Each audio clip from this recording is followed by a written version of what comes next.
I want you to imagine walking into a magnificent building. Soaring ceilings, elegant architecture, everything is just perfectly designed. But here's the thing, every single doorway is just 2 inches too narrow for your shoulders. You can get through, technically. You just have to turn sideways, squeeze, hold your breath, and then maybe. Everyone else seems to walk through normally, chatting, laughing, while you're calculating angles and timing your entry. After a while, you get good at it. So good that people don't even notice you're squeezing through. They just see someone who fits in just right. That building, that's not a metaphor. That is your life. 3 weeks ago, I discovered something that changed everything I thought I knew about being different. It all started with a simple question from a listener. She said, "Anita, why am I so exhausted all the time when I'm not even doing anything difficult?" What I found will make you see every interaction, every institution, every normal experience in your life completely differently. Because once you see the architecture of invisibility, you can't unsee it. And you know what? It's everywhere. Welcome to Neuro Rebel. I'm Anita, and if you're here, you probably know that feeling. The exhaustion that comes from nowhere. The sense that everyone else got a manual you never received. And the suspicion that you're working twice as hard to achieve what others seem to do so effortlessly. Today's episode started as an investigation into something personal. A listener's question that seemed simple but haunted me. Why do I feel like I am performing in my own life? What I discovered wasn't just personal, it was architectural.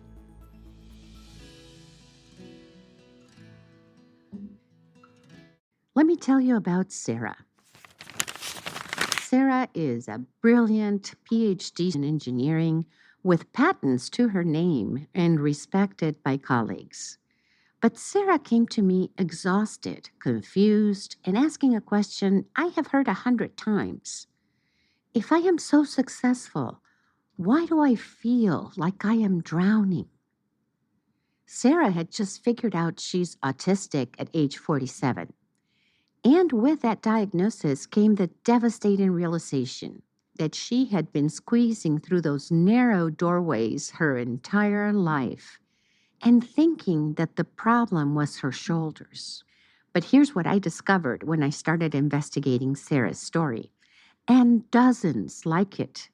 The problem was never her shoulders. The problem is that someone built those doorways exactly 2 inches too narrow, and then convinced us that it was our fault for not fitting through them. What I'm about to share with you will change how you see every school you've attended, every job you have held, every family gathering you have endured, and every medical appointment where you left feeling unheard. Because we're not just talking about individual struggles. We are talking about systemic architectural decisions that render millions of us invisible while celebrating our resilience in surviving the ability to squeeze through them. The trail started with research I stumbled across at 2 a.m. I was down one of those internet rabbit holes I'm sure we've all been down. You know which ones I'm talking about. When you start looking up one thing and suddenly it's dawn and you've discovered the secrets of the universe. The paper that stopped me cold was published in 2020 by researchers Monique Botha and David Frost. The title seemed academic enough, but hang in there with me for a second. The title was Extending the Minority Stress Model to Understand Mental Health Problems Experienced by the Autistic Population. But let me translate that from academic speak into human language. You know how being a part of a marginalized group, like for example, being gay in a homophobic society or being Black in a racist one, creates unique stresses that straight white people never have had to deal with? That's what they call minority stress. It's not just individual prejudice, it's the constant psychological weight of existing in systems that simply weren't built for you. Well, these researchers had a radical idea, and they asked, what if being autistic in a neurotypical world creates that same kind of minority stress? What if the mental health struggles autistic people face aren't because autism is inherently problematic, but because we are living as a minority group in a hostile territory? So they took the research framework that helped us understand LGBTQ plus mental health disparities and applied it to autistic experiences. But instead of asking what's wrong with autistic brains, they asked what's wrong with the environments autistic people are forced to navigate. That simple shift in perspective, it changes everything. They found that the strategies autistic people use to fit in, what researchers call masking or camouflaging, weren't just exhausting. They were literally predictive of anxiety, depression, and poor mental health outcomes. Not autism itself, the hiding of autism. Wait, let me say that again because this is crucial.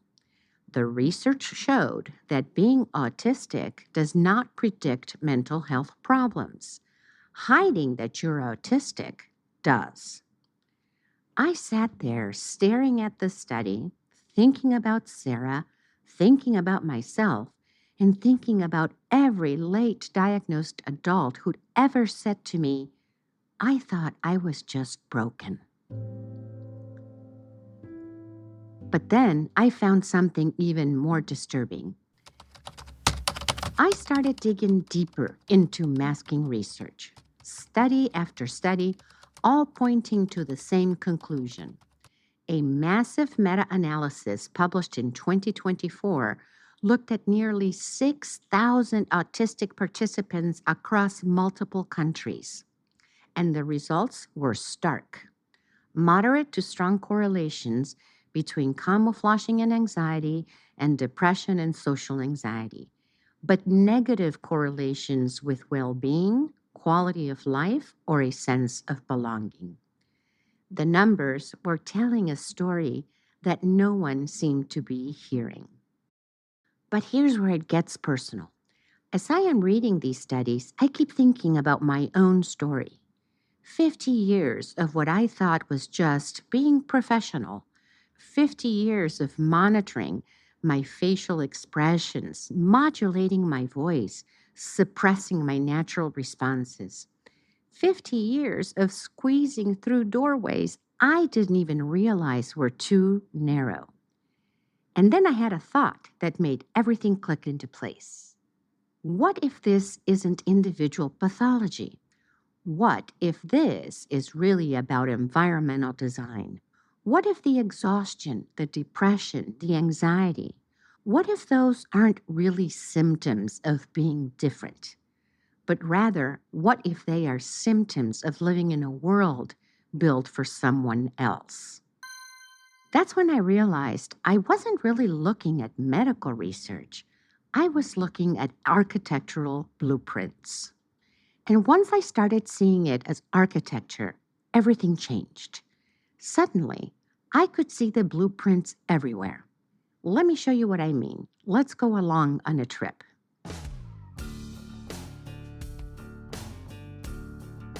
Our first stop, think about schools. Not the obvious stuff. We all know about sensory overload and social challenges and linear thinking or linear teaching. I'm talking about the invisible architecture, the way classroom participation grades reward quick verbal processing over deep thinking.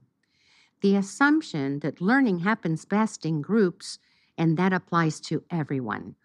or the way that, quote, paying attention is defined by neurotypical eye contact and body language patterns. Sarah told me about her daughter, a brilliant kid who loves mathematics. But she was failing at participation grades because she needed processing time before speaking. And what was the teacher's solution? She told her, just speak up more. Just speak up more. As if the problem was individual courage rather than systemic design. But here's what's insidious. The system doesn't say, we don't want different kinds of minds. It says, everyone is welcome, just be yourself, but make sure the version of you that comes here fits our predetermined molds. Second stop, let's consider workplaces. Sarah described her corporate job. Open plan offices with constant noise and interruption. Meetings that prioritized verbal brainstorming over written reflection. And performance reviews that measured cultural fit, which is really code for how well you perform neurotypicality. The job posting never said neurotypicals only, but every single requirement from the interview process to the daily expectations assumed neurotypical functioning. Sarah succeeded anyway, but at what cost? Migraines from fluorescent lights she couldn't mention, exhaustion from processing social cues all day, and weekends spent recovering from being on for 40 hours a week. And here's the part that broke my heart. When Sarah finally got her autism diagnosis, her first emotion wasn't relief. It was grief. Grief for all the energy she'd spent hiding, all the opportunities she had missed because she was too exhausted to take risks, and all the relationships that she never formed because she was too busy performing to be authentic. But the architecture runs deeper than education and employment. It's embedded in healthcare itself. Sarah's diagnostic journey took 6 years. 6 years of seeking help for executive function struggles, sensory overwhelm, and social exhaustion. Doctor after doctor missing what was hiding in plain sight. Why? Because diagnostic criteria were built around young boys, white boys, observed externally, and without understanding how masking works. The architecture of diagnosis itself was designed for visibility, not invisibility. And this is where the research gets really disturbing.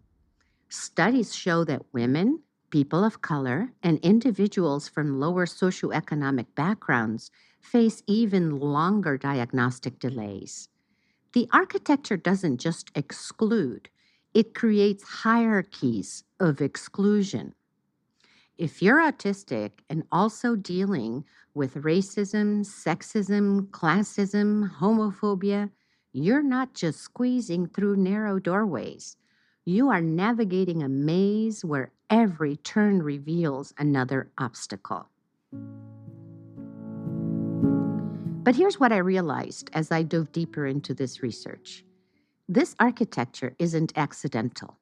It's not a series of unfortunate oversights. These systems were designed to identify, sort, and optimize for specific types of functioning.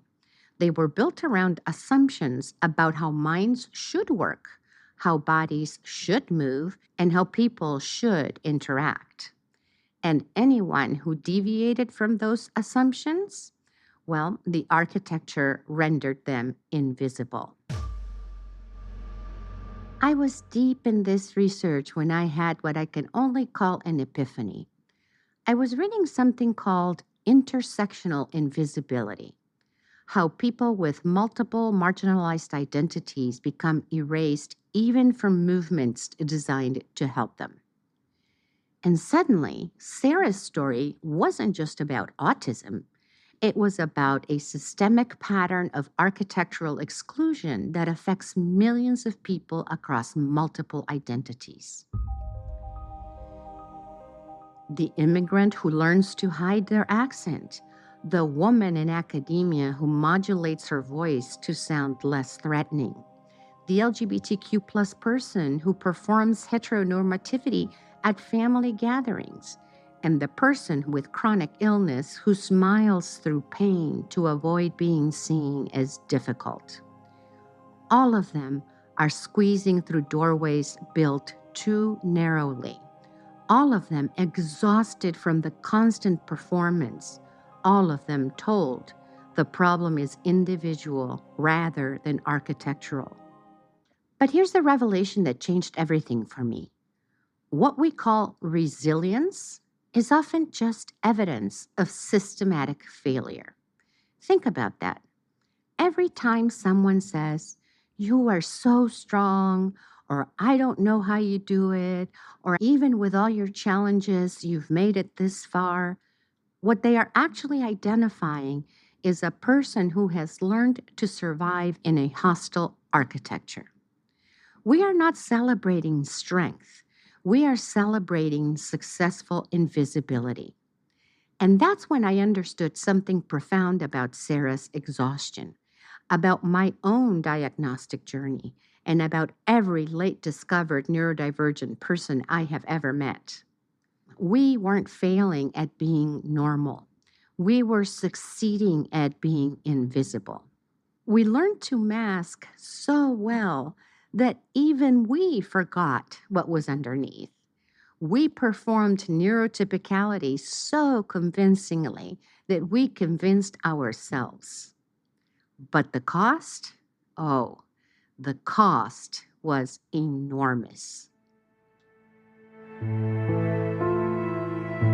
I started thinking about all the innovation we've lost, all the brilliant minds too exhausted from masking to take intellectual risks, all the creative solutions that were never proposed because the people who could see them were too busy trying to think like everybody else.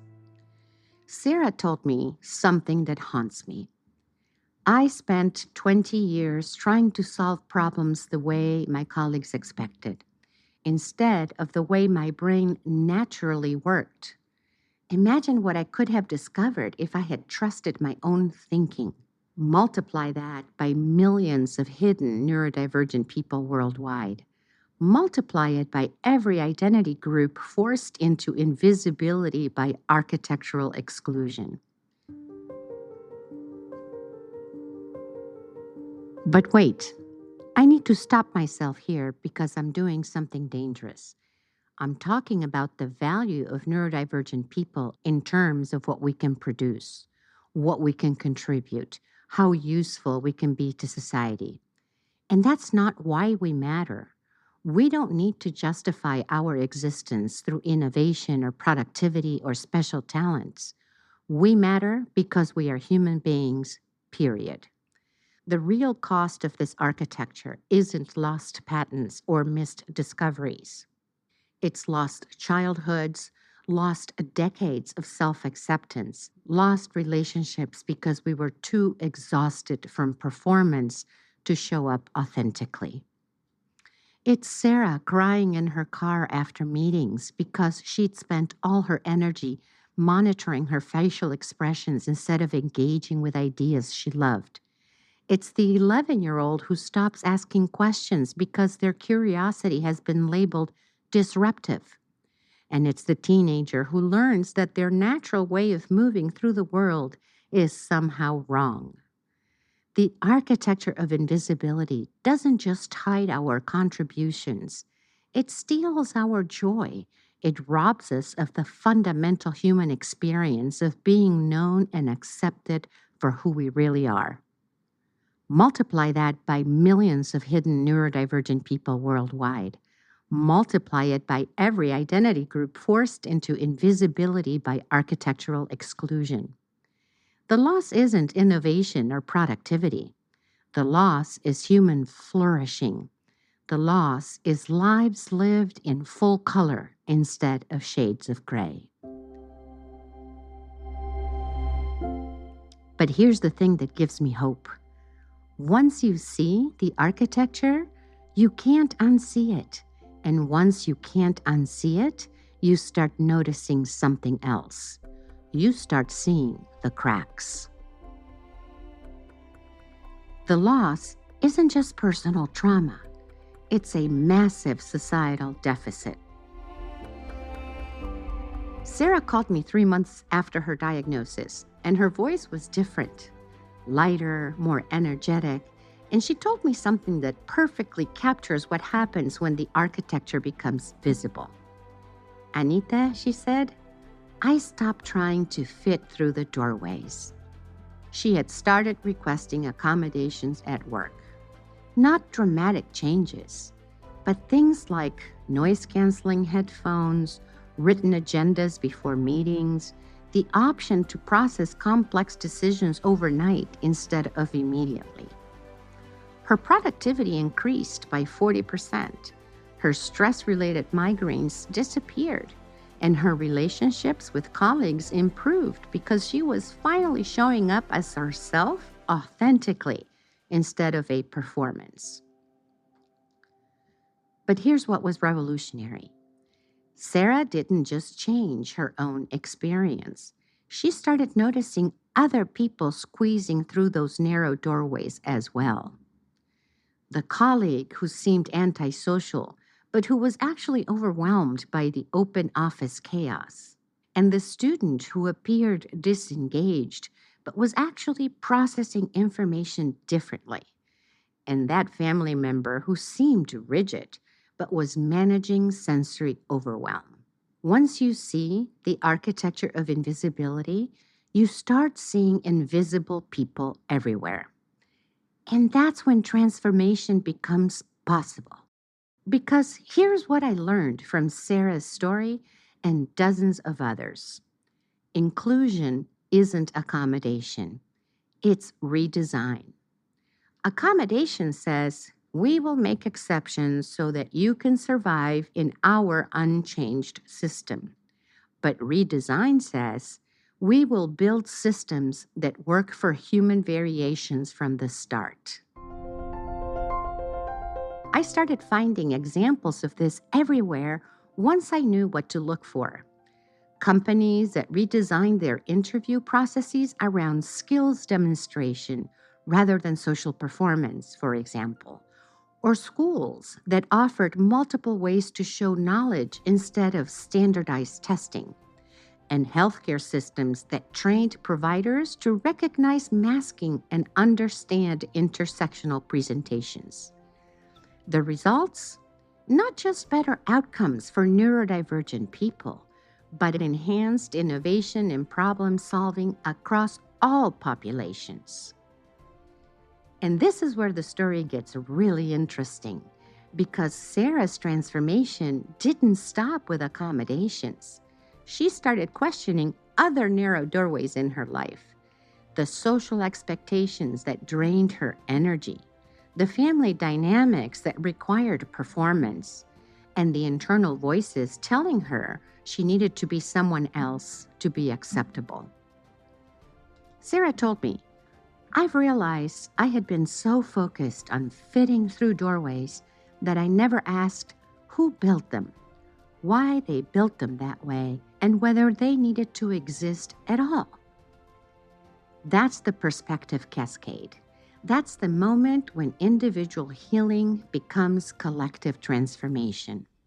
Because once you understand that your exhaustion isn't personal failure, but architectural violence, once you see that your differences aren't deficits, but variations that systems refuse to accommodate, that changes everything. You stop trying to fix yourself and start examining the structures around you. So here's my question for you listening right now. Which doorways are you squeezing through? What energy are you spending on performance that could be channeled into creation? And what parts of yourself are you hiding that the world desperately needs to see. Because here's what Sarah's story taught me, what all this research confirmed, and what every late diagnosed person I've ever met eventually discovers. The problem was never your shoulders. The problem is that someone, somewhere, made decisions about how doorways should be built, and those decisions, whether conscious or unconscious, excluded millions of people. But decisions can be unmade, and architecture can be redesigned. Every time you refuse to squeeze through a doorway that's too narrow for you, you are creating a space for someone else to walk through normally. Every time you request an accommodation, you are making invisible barriers visible. Every time you show up authentically instead of performing neurotypicality, you are giving someone else permission to do the same. This isn't just about neurodivergence. This is about creating a world where human variation is seen as a resource rather than a problem, where difference is cultivated rather than eliminated, and where innovation emerges from the margins instead of the center. Sarah ended our last conversation with something profound. She said, "I spent 47 years thinking I was the problem. Now I see I was actually the solution to problems that nobody was asking the right questions about."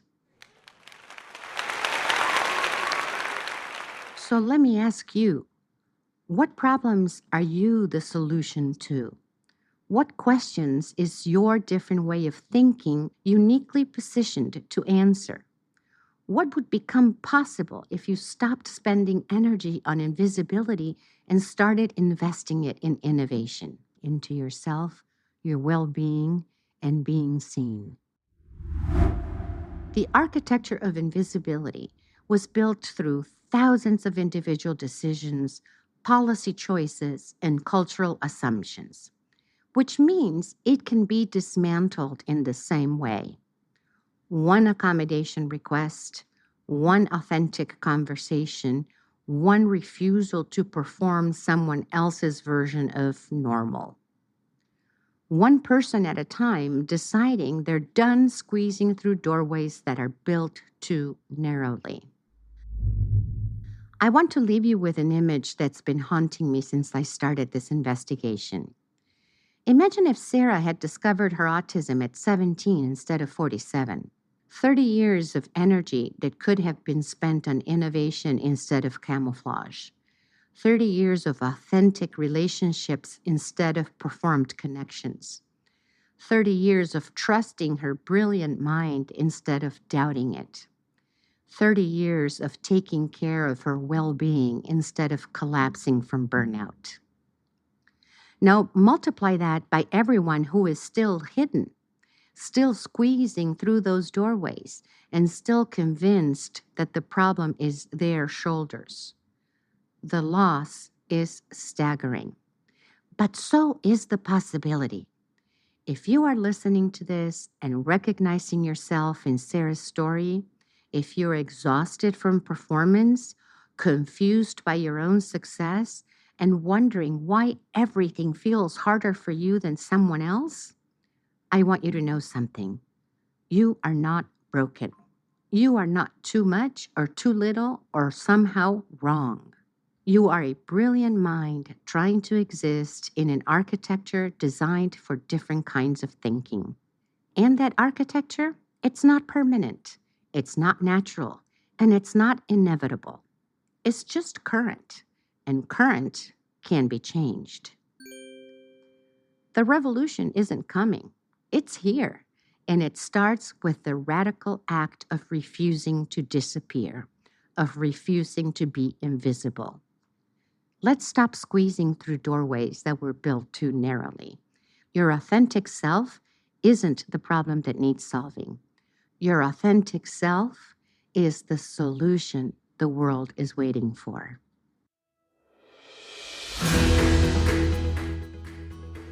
You've been listening to Neuro Rebel. I'm Anita, and if this episode changed how you see your world, Please share it with someone who needs to hear it. Remember, you don't need to be fixed, you need to be seen. If this episode helped you understand things differently and you want to support my work, buy me a cup of coffee on my webpage at neuralrebelpodcast.com. Not because you owe me anything, but because together we can continue to build maps that can redesign the world where we can all fit in and walk through every door. Thank you so much for listening. Keep questioning, keep challenging, keep being beautifully, authentically, unapologetically yourself.